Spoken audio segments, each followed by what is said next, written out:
இது ஃபர்ஸ்ட் மலேசியாவின் செய்திகள் உங்களுக்காக.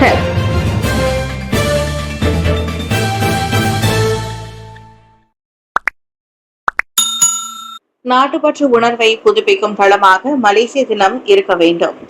ஆண்டுதோறும் செப்டம்பர் 16ஆம் தேதி கொண்டாடப்படும் மலேசிய தினம் நாட்டுப்பற்று உணர்வை தொடர்ந்து புதுப்பிக்கும் ஒரு தளமாக இருக்க வேண்டும்.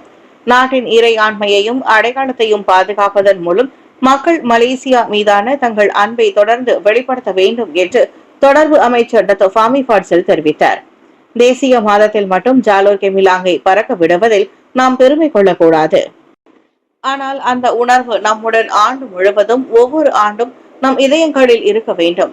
மலேசியராக இருப்பது எளிதல்ல. எனவே நம் நாட்டின் இறையாண்மையை, நமது அடையாளத்தை, நமது நாட்டை பாதுகாக்க வேண்டும் என்றார் அவர். 2025ஆம் ஆண்டு மலேசிய தினத்தை முன்னிட்டு பெர்னாமா நடமாடும் அரங்கத்தில் நடைபெற்ற நேர்காணலில் டாக்டர் ஃபாமி அவ்வாறு கூறினார். ராணுவ படை தினத்தை முன்னிட்டு உறுப்பினர்களுக்கு மாமன்னர் வாழ்த்து. 92வது மலேசிய ராணுவ படை தினத்தை முன்னிட்டு அதன் அனைத்து உறுப்பினர்களுக்கும் மாமன்னர் சுல்தான் இப்ராஹிம் தனது வாழ்த்துக்களை தெரிவித்துள்ளார். நாட்டின் இறையாண்மையை பாதுகாப்பதில் ராணுவ அதிகாரிகள் மற்றும் உறுப்பினர்களின் சேவைக்கும் தியாகங்களுக்கும் உயர்ந்த பாராட்டுகளை தெரிவித்துக் கொள்வதாக தமது முகநூலில் அவர் பதிவிட்டுள்ளார். தாய் நாட்டிற்காக தங்கள் பணியை நிறைவேற்றுவதில் எப்போதும் வலிமை மற்றும் உயர்ந்த போராட்ட மனப்பான்மையுடன் செயல்பட வேண்டும் என்று மலேசிய ராணுவ படையின் உயர் தலைவரான சுல்தான் இப்ராஹிம் தெரிவித்தார். ராணுவ படையில் பணியாற்றி ஓய்வு பெற்ற உறுப்பினர்களுக்கும் அவர் பாராட்டுகளை தெரிவித்தார். சபாவில் வேனுடன் ஆம்புலன்ஸ் வண்டி மோதிய விபத்து, பக்கவாத நோயாளி மரணம், 11 பேர் காயம். சபா கினபாத்தாங்கானில் ஏற்பட்ட துயரமான விபத்தில் பக்கவாத நோயாளியை ஏற்றி சென்ற ஆம்புலன்ஸ் வண்டி ஒரு வேனுடன் மோதியதில் அந்நோயாளி உயிரிழந்தார். காலை 9:40 மணியளவில் ஜாலான் கம்போங் பாரிஸ் சத்து பகுதியில் ஏற்பட்ட இந்த விபத்தில் மருத்துவ பணியாளர்கள் உட்பட 11 பேர் காயமடைந்தனர். காயமடைந்தவர்கள் அனைவரும் தற்போது கினபாத்தாங்கான் மருத்துவமனையில் சிகிச்சை பெறுவதாக மாவட்ட போலீஸ் தலைவர் டாக்டர் ரவி கூறினார். செமஞ்சேவில் பாதுகாவலர் குத்திக்கொலை சந்தேகத்தில் 5 பேர் கைது. ஸ்லாங்கூர் செமஞ்சேவில் 38 வயது பாதுகாவலர் ஒருவர் கூர்மையான ஆயுதத்தால் தாக்கப்பட்டு உயிரிழந்த சம்பவத்தில் 5 பேர் கைது செய்யப்பட்டுள்ளனர்.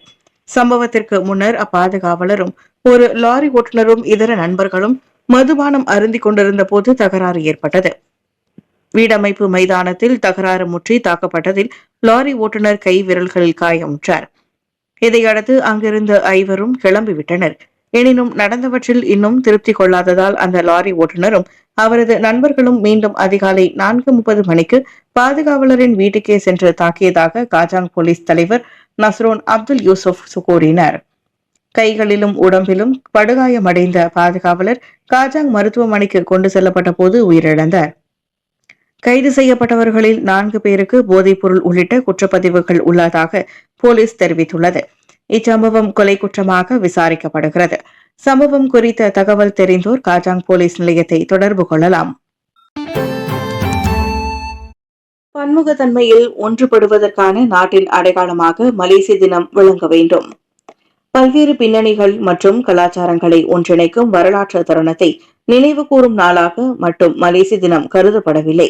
மாறாக பன்முகத்தன்மையில் ஒன்றுபடுவதற்கான நாட்டின் உறுதிப்பாட்டின் அடையாளமாகவும் இந்நாள் விளங்குவதாக பிரதமர் டாக்டர் ஸ்ரீ அன்வார் இப்ராஹிம் வலியுறுத்தினார். ஆண்டுதோறும் செப்டம்பர் 16ஆம் தேதி கொண்டாடப்படும் இத்தினம் காலனித்துவத்தை நிராகரித்து கண்ணியத்தை நிலைநிறுத்தி சுதந்திரமான மற்றும் இறையாண்மை கொண்ட தேசத்தை கட்டியெழுப்பிய முந்தைய தலைமுறையினரின் துணிச்சலை மக்களுக்கு நினைவூட்டுவதாக அமைவதாகவும் அவர் கூறினார். நாடு சுதந்திரம் அடைவதற்காக மூதாதையர் சிந்திய ரத்தம், வியர்வை மற்றும் கண்ணீரை நாம் மறக்கக்கூடாது. எனவே புதிய சகாப்தத்தின் சவால்களை எதிர்கொள்வதற்கான வழிகாட்டியாக அந்த ஜோதி தொடர்ந்து எரிவதை உறுதி செய்வது மலேசியர்களின் தார்மீக கடமையாகும் என்று பிரதமர் தனது முகநூல் பதிவில் குறிப்பிட்டார். மேலும் மனிதநேயம், நீதி மற்றும் ஒற்றுமை ஆகியவற்றின் மதிப்புகளை நிலைநிறுத்தும் மக்களிடமும் அரசாங்க நிறுவனங்கள் மற்றும் நம்பகத்தன்மை மிக்க நிர்வாகத்தின் ஆதரவிலுமே நாட்டின் பலம் வேரூன்றி உள்ளதை அவர் கோடி காட்டினார். சீன மாஸ்டர்ஸ் பூப்பந்து சீஃபை நூர் எசுதீன் 2ஆம் சுற்றுக்கு தேர்வு. சீன மாஸ்டர்ஸ் பூப்பந்து போட்டியின் 2ஆம் ஆட்டத்திற்கு நாட்டின் ஆடவர் இரட்டையர் கோ சீஃபை, நூர் இசுதீன் ரும்சானி தேர்வாகினர். இன்று பிற்பகலில் நடைபெற்ற ஆட்டத்தில் அவர்கள் இந்தோனேசிய விளையாட்டாளர்களுடன் விளையாடினர். இந்தோனேசியாவின் ரியான் ஆர்டியன்டோ எரமியா என்பியவுடன் ஜோடியுடன் விளையாடிய சீஃபை நூர் இசுதீன் முதல் செட்டில் 12-21 என்ற புள்ளிகளில் தோல்வி கண்டனர். இருப்பினும் உலக தரவரிசையில் 3வது இடத்தில் உள்ள சீஃபை நூர் இசுதீன் ஜோடி இரண்டாவது செட்டை 21-11 என்ற புள்ளிகளில் கைப்பற்றி ஆட்டத்தை 3வது செட்டிற்கு கொண்டு சென்றனர். 3ஆம் செட்டில் கடுமையான போராட்டத்தை எதிர்கொண்ட சீஃபை நூர் இசுதீன் நிறைவில் 22-20 என்ற புள்ளிகளில் வெற்றி பெற்றனர். சபா பெருவெள்ளம், நிலச்சரிவில் 5 சிறார் உட்பட 12 பேர் பலி. மீட்பு பணிகள் தீவிரம். சபாவில் கடந்த வெள்ளிக்கிழமை தொடங்கிய நிலச்சரிவு மற்றும் வெள்ளப்பெருக்கில் இதுவரை 12 பேர் உயிரிழந்துள்ளனர். அவர்களில் 5 சிறார்களும் அடங்குவர். நேற்று காலை கோத்தகினபாலுவில் உள்ள இனாமம் கம்புங் செந்தர்காஷியில் 7 பேர் நிலச்சரிவில் புதையுண்டனர். பாப்பார் மற்றும் மரஹாங் துந்துல் பகுதிகளில் மேலும் 4 பேர் உயிரிழந்தனர். பெனபாங்கில் 97 வயது முதியவர் உயிரிழந்தார். வெள்ளத்தால் 5 மாவட்டங்களில் 1500க்கும் மேற்பட்டோர் பாதிக்கப்பட்டுள்ளனர். 15 தற்காலிக வெள்ள நிவாரண மையங்கள் திறக்கப்பட்டுள்ளன. பாதிக்கப்பட்ட குடும்பங்களுக்கு 1000 ரிங்கிட் அவசர நிவாரணம் வழங்கப்படும். அதே சமயம் உயிரிழந்தோரின் குடும்பங்களுக்கு தலா 10,000 ரிங்கிட் உதவி அறிவிக்கப்பட்டுள்ளது. மாநில அரசு 11 மில்லியன் ரிங்கிட் நிதி ஒதுக்கீட்டை அறிவித்துள்ள நிலையில் பிரதமர் ஸ்ரீ அன்வார் இப்ராஹிம் கூடுதலாக 10 மில்லியன் ரிங்கிட் நிதியை அங்கீகரித்துள்ளார். கட்டட இடிபாடுகளில் சிக்கிக் கொண்டவர்களை மீட்க மீட்பு பணிகள் தீவிரப்படுத்தப்பட்டுள்ளன. MUM திட்டத்தில் ஆண்களை காட்டிலும் பெண்கள் 3 மடங்கு பங்கேற்பு, ரமணன் மகிழ்ச்சி. இவ்வாண்டு தொடக்கம் முதல் நாடு தழுவிய அளவில் செயல்பட்டதிலிருந்து மடானி தொழில் முனைவோர் மேம்பாட்டு திட்டமான MUM 2257 தொழில் முனைவோரின் பங்கேற்புடன் ஊக்குவிக்கும் வகையிலான வளர்ச்சியை பதிவு செய்துள்ளது. அந்த எண்ணிக்கையில் 1674 பேர் பெண்கள் என்ற நிலையில் இத்திட்டத்தில் பங்கேற்று பலனடைந்திருப்போரில் ஆண்களை காட்டிலும் பெண் தொழில் முனைவோரின் எண்ணிக்கை 3 மடங்கு அதிகம் என்று தொழில் முனைவோர் மற்றும் கூட்டுறவு மேம்பாட்டு துணை அமைச்சர் டாக்டர் ஸ்ரீ ரமணன் ராமகிருஷ்ணன் தெரிவித்தார். இதில் பல்வேறு கைத்தொழில்களை வீட்டில் இருந்தவாறு இலக்கவியல் மயமாக்கும் முயற்சி குறித்து சில பெண்கள், குறிப்பாக இல்லத்தரசிகள் தம்மை வந்து சந்திப்பது நவீன வர்த்தகத்தின் மீது அவர் காட்டும் அலாதி ஆர்வத்தை பிரதிபலிப்பதாகவும் டாக்டர் ஸ்ரீ ரமணன் மகிழ்ச்சி தெரிவித்தார். இத்தகைய திட்டங்களில் இந்தியர்கள் இணைந்து கொள்வதற்கான பதிவு முறை குறித்தும் அவர் விவரித்தார். இன்று ஸ்லாங்கூர் சுங்கைபூலோவில் நடைபெற்ற மாஜு உஷாவான் மடானி திட்டத்தை நிறைவு செய்து வைத்த பின்னர் செய்தியாளர்களிடம் அவர் அவ்வாறு கூறினார்.